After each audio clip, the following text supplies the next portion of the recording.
السلام علیکم ورحمۃ اللہ وبرکاتہ۔ بسم اللہ الرحمن الرحیم۔ الصلاۃ والسلام اللہم صلی علی محمد عبدک ورسولک وصلی علی المؤمنین والمؤمنات والمسلمین والمسلمات۔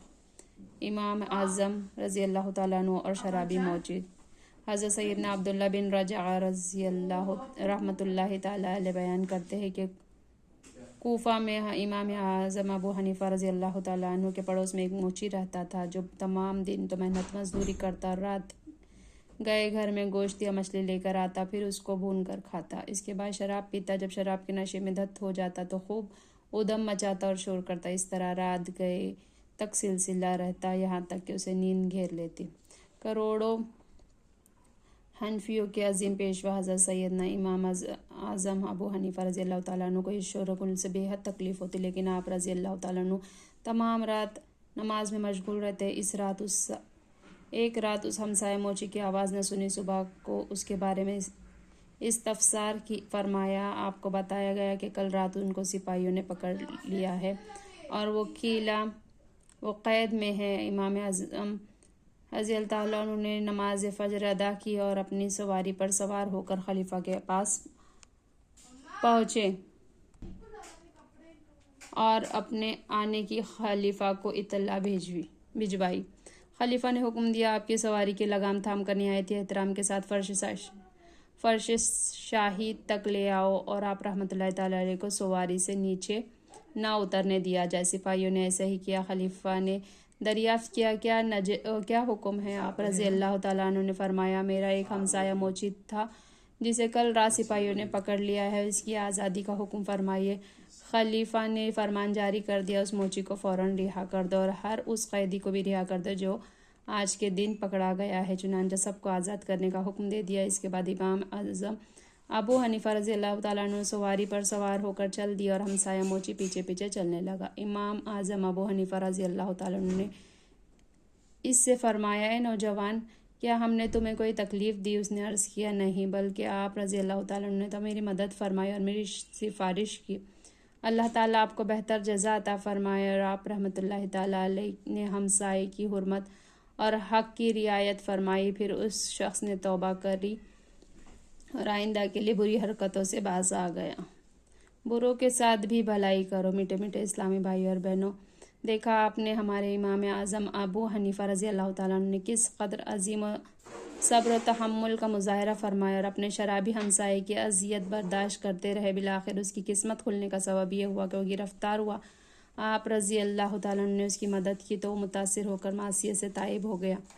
واقعی نیکی کی دعوت کا یہ بھی ایک مؤثر ترین انداز ہے کہ ہم دوسروں کے کام آئے۔ کوئی ہمارے ساتھ کتنا ہی برائی سے پیش آئے، ہم اس کو اینٹ کا جواب پتھر سے دینے کی بجائے اس کے ساتھ خیر خواہی کا معاملہ کرتے رہے اور اس کے ساتھ بھلائی سے پیش آتے رہے۔ ایک نہ ایک دن انشاءاللہ عز و جل ضرور اس کی اصلاح ہو جائیں گی۔ اگر وہ راہ راست پر نہ آیا تب بھی ہمارا صبر و تحمل کا ثواب تو کہیں بھی نہ گیا۔ پیارے اسلامی بھائی اور بہنوں، اصحاب الاخدود کی لرزہ خیز داستان پڑھی ہے۔ اس میں مبلغین کی کرامات بھی ہے اور مومنین کے امتحانات بھی۔ یہ واقعہ اپنے اندر صبر و تحمل کے بے شمار مدنی پھول لیے ہوئے ہے۔ ایک باکرامت مبلغ کی لرزہ خیز حکایت۔ اصحاب اخدود کے بارے میں مفسرین کا اختلاف یہ ہے کہ یہ لوگ کون ہیں، ان کا واقعہ کیا تھا۔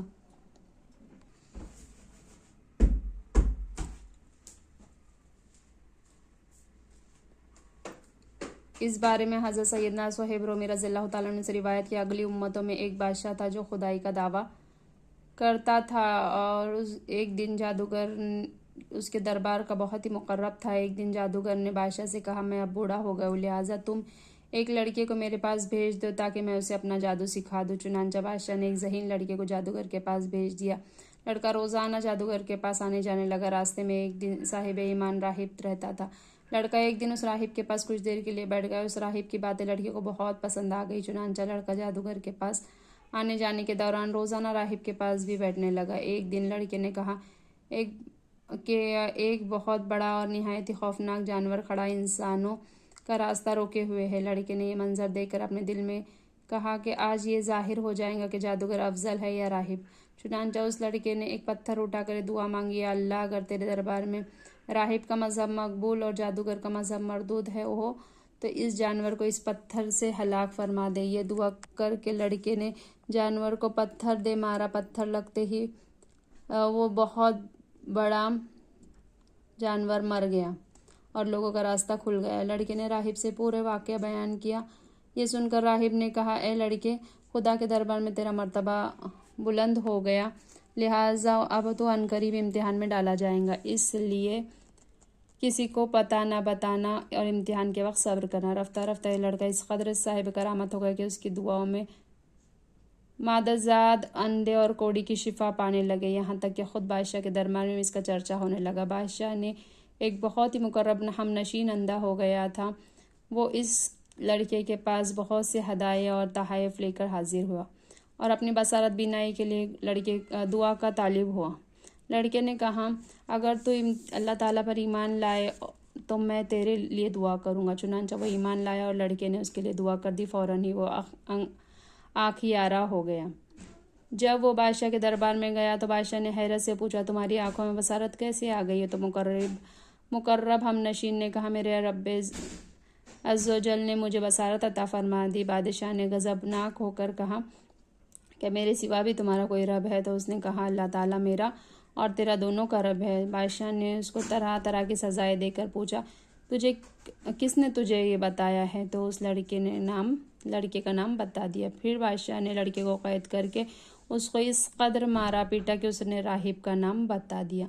بادشاہ نے راہب کو گرفتار کر کے اس سے کہا کہ تم اپنے عقیدے کو چھوڑ دو، مگر راہب نے صاف صاف کہہ دیا کہ میں اس عقیدے پر آخری دم تک قائم رہوں گا۔ یہ سن کر بادشاہ آگ بگولا ہو گیا اور اس نے راہب کے سر پر آرا چلوا کر اس کے 2 ٹکڑے کر دیے۔ اس کے بعد بادشاہ نے اپنے مقرب ہم نشین کے سر پر آرا چلوا دیا اور اس کے بھی 2 ٹکڑے کر دیے۔ پھر لڑکے کو سپاہیوں کے سپرد کر دیا اور حکم دیا کہ اس کو پہاڑی کی چوٹی پر چڑھا کر اوپر سے نیچے لڑکا دو۔ لڑکے نے پہاڑ پر چڑھ کر دعا مانگی تو ایک زلزلہ آیا اور بادشاہ کے سپاہی زلزلے کے جھٹکوں سے ہلاک ہو گئے اور لڑکا سلامتی کے ساتھ پھر بادشاہ کے سامنے آ کر کھڑا ہو گیا۔ پھر بادشاہ نے غیظ و غضب میں بھر کر حکم دیا کہ اس لڑکے کو کشتی میں بٹھا کر سمندر میں لے جاؤ اور بھی سمندر میں لے جا کر اس کو سمندر میں پھینک دو۔ چنانچہ بادشاہ کے سپاہی اس کو کشتی میں بٹھا کر لے گئے۔ پھر جب لڑکے نے دعا مانگی تو کشتی غرق ہو گئی اور سب سپاہی ہلاک ہو گئے اور لڑکا صحیح و سلامت بادشاہ کے سامنے آ کر کھڑا ہو گیا۔ بادشاہ حیران رہ گیا۔ پھر لڑکے نے بادشاہ سے کہا کہ اگر تو مجھ کو شہید کرنا چاہتا ہے تو اس کی صرف ایک ہی صورت ہے کہ تو مجھ کو سولی میں لٹکا بسم اللہ رب الغلام پڑھ کر مجھے تیر مار۔ چنانچہ اسی ترکیب کے ساتھ بادشاہ نے اس لڑکی کو تیر مار کر شہید کر دیا۔ یہ منظر دیکھ کر ہزاروں کشتیوں نے بلند آواز میں اعلان شروع کر دیا کہ ہم اس لڑکے کے رب پر ایمان لائے۔ بادشاہ غصے میں بوکھلا گیا اور اس نے گڑھا کھدوا کر اس میں آگ جلوائی۔ جب آگ کے شعلے خوب بلند ہونے لگے تو اس نے اہل ایمان کو پکڑوا کر اس آگ میں ڈالنا شروع کر دیا، یہاں تک کہ 77 مومنین کو اس میں آگ میں جلا ڈالا۔ آخر میں ایک ایمان والی عورت اپنے بچے کو گود میں لیے ہوئے آئی اور جب بادشاہ نے اس کو آگ میں ڈالنے کا ارادہ کیا تو گھبرا گئی۔ اس نے دودھ پیچھے بچے نے کہا، اے میری ماں، صبر کر، تو حق پر ہے۔ بچے کی آواز سن کر اس کی ماں کا جذبہ ایمانی بیدار ہو گیا اور مطمئن ہو گئی۔ پھر ظالم بادشاہ نے اس مومنہ کو اپنے بچے کے ساتھ آگ میں پھینک دیا۔ بادشاہ اور اس کے ساتھی خندق کے کنارے مومنین کے آگ میں جلنے کا منظر کرسیوں پر بیٹھ کر دیکھ رہے تھے اور اس کامیابی پر خوشی منا رہے تھے اور قہقہے لگا رہے تھے کہ ایک دم قہر الہی نے ظالموں کو اپنی گرفت میں لے لیا اور وہ اس طرح خندق کے آگ کے شعلے اس قدر بھڑک کر بلند ہوئے کہ بادشاہ اور اس کے سب ساتھیوں کو آگ نے اپنی لپیٹ میں لے لیا اور سب کے سب لمحہ بھر میں جل کر راکھ کا ڈھیر ہو گئے اور بقیہ تمام مومنین کو اللہ تعالیٰ نے ظالموں اور کافروں کے شر سے بچا لیا۔ اس واقعے کو اللہ تعالیٰ نے قرآن مجید میں ان لفظوں کے ساتھ بیان فرمایا ہے، قتل اصحاب الاخدود النار ذات الوقود اذ هم علیہا قعود وهم علی ما یفعلون بالمؤمنین شہود۔ خائی والے لعنت ہو اس بھڑکتی آگ والے جب وہ اس کے کناروں پر بیٹھے تھے اور خود گواہ ہے جو کچھ مسلمانوں کے ساتھ کر رہے تھے۔ پیارے اسلامی بھائی اور بہنوں، اس ایمان افروز واقعے سے درس ملتا ہے کہ عموماً خدا کی طرف سے نیک بندوں کا امتحان ہوا کرتا ہے اور بوقت امتحان مومنوں کا بلاؤں اور مصیبتوں پر صابر و شاکر رہنا یہی اس امتحان کی کامیابی ہے۔ یہ بھی معلوم ہوا کہ ایمان کامل کی یہی نشانی ہے کہ مومن خدا کی راہ میں پڑنے والی تکلیفوں اور مصیبتوں سے نہیں گھبراتا اور کبھی بھی اس میں تذبذب پیدا نہیں کرتا، بلکہ مومن خواہ پھولوں کے انبار کے نیچے ہو یا تلوار کی دھار کے نیچے، وہ پانی میں غرق کیا جائے یا آگ کے شعلوں میں جلایا جائے، ہر حال میں وہ اپنے ایمان پر استقامت و استقلال کے ساتھ پہاڑ کی طرح قائم رہتا ہے۔ یقیناً وہ سعادت عظمیٰ ہے کہ جس کو نصیب ہو جائے اور اس کی خوش بختیوں کی معراج ہو جاتی ہے، اور اب وہ اللہ عز و جل رسول صلی اللہ علیہ وسلم کی بارگاہ میں وہ قرب حاصل کر لیتا ہے کہ آسمان کے فرشتے اس کے اعلیٰ مراتب کی سربلندیوں کی مداح و ثنا خواہ بن جاتے ہیں۔ اس سبحان اللہ و بحمدہ، سبحانک اللہم و بحمدک، اشہد ان لا الہ الا انت، نستغفرک و نتوب الیک۔ سبحان ربک رب العزۃ عما یصفون وسلام علی المرسلین والحمد للہ رب العالمین، برحمتک یا ارحم الراحمین۔ جزاک اللہ خیرا کثیرا، آمین۔